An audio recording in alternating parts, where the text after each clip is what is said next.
And now that we have Ben Riley out of the packaging, man, I was so excited for this figure when they first announced it, being someone who couldn't get a hold of the original Ben Riley or the retro release one because of aftermarket prices. And then I was going to get the Mafex, but I saw a lot of knees breaking on that one, so I decided maybe I shouldn't.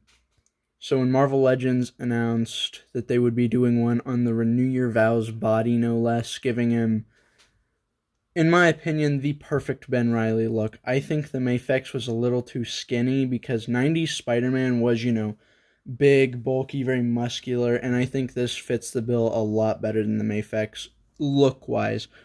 Articulation, all that, we'll get into. I don't own the Mafex, but we'll get into the rest of that. No compare. I can't compare.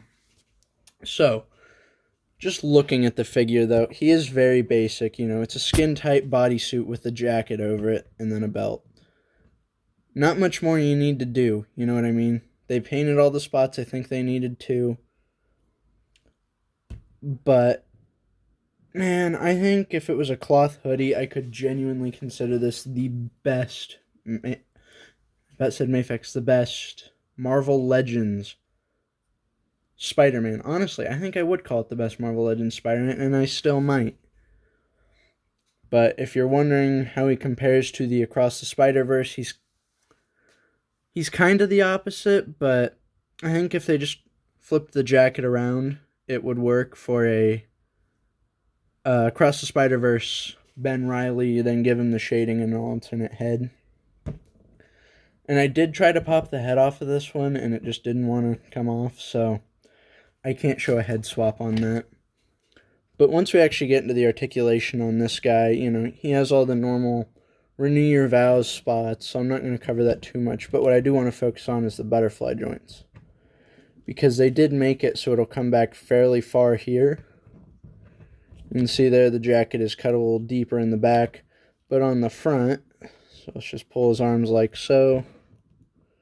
He does not have that same good range of motion that you can see out of some of the others. If I take the Beyond Spider-Man, he also doesn't have a great range, but he can kind of get his hands together versus Scarlet Spider. If I press together, he can really only go out like that, which is definitely annoying, but not much you can... I get it. It's a jacket. It'd be hard to maneuver around, but that's why I say I do kind of wish they would have gone with cloth instead of the plastic. It is a soft plastic, at least, so when you want to get him in like a flying action stance or something where he's in the air, there's no limitation on that ab crunch, which I love to see.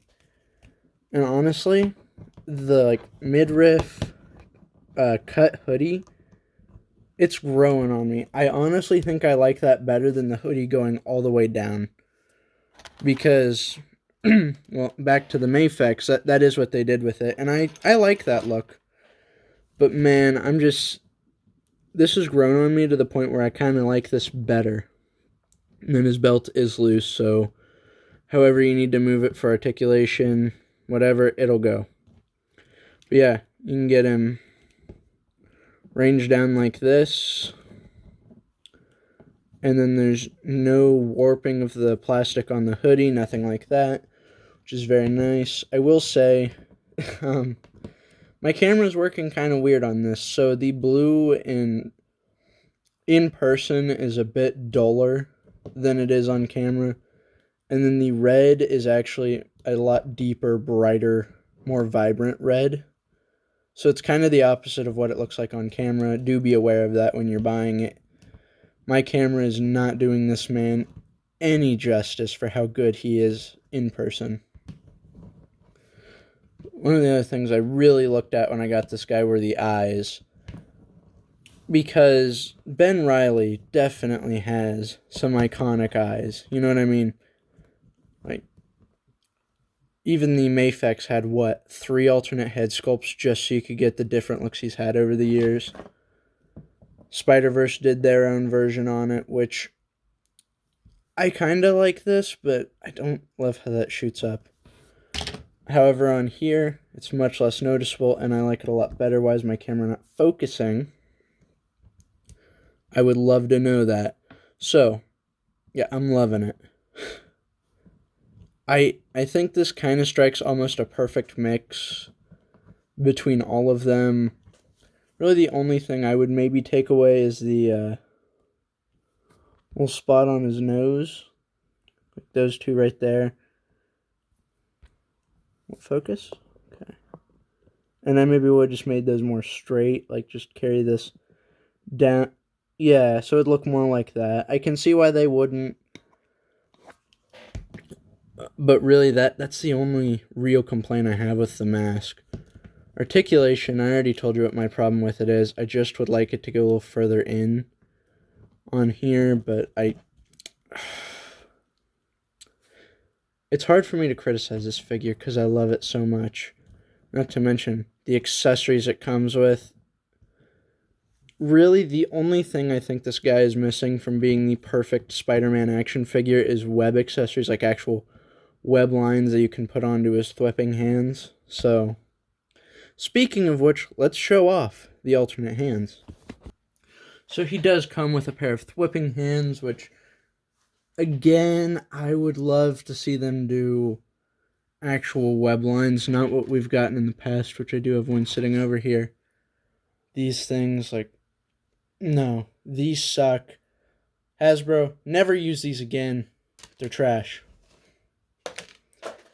But honestly, that's the only thing I think Marvel Legends really needs to add to their Spider-Man figures is just those. So I hope y'all can agree with me on that.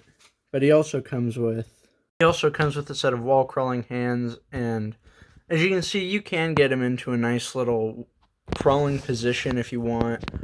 I just put mine down on the table, but if you want, you could probably find a way to get this up on a wall, put some magnets in his feet or something. I think you could do it pretty well. Of course, that toe articulation comes in very handy on this. So, the one other thing I kind of forgot about until now, I believe they did improve quite a bit on the dumbbell on the neck here, because I feel like I can get much, much better range out of him than I could in the past, and that's just, yeah, you can see how much deeper that cut is compared to the older one.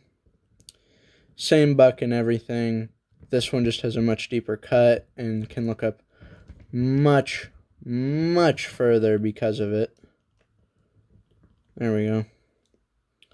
Both looking up as much as they can. I think he probably looks better since his eyes are much bigger, but yes. With all that factored in, I would honestly call this the best Marvel Legends Spider-Man we have ever gotten. I know some of them come really, really close, but it is that one big change, and really the only detractor for this is the lack of forward movement on the butterfly joint, which, if you want, you could definitely remedy with a cloth hoodie, and I might get a second one just so I can see how that would look, or just to keep in the box, one or the other. But yeah, without a doubt, Ben Reilly, not only one of my favorite Spider-Men, with this suit being the only made one that I am missing, or was missing. So, I mean, my favorite Spider-Man, I finally got his best suit in Marvel Legends form, so I'm very happy about that. What do you guys think about this figure? Are you getting him? Did you get him? If so, what are your thoughts on him? I'd love to hear them in the comments below. So, all that said, thank you for watching, and we'll catch you all in the next one. Bye.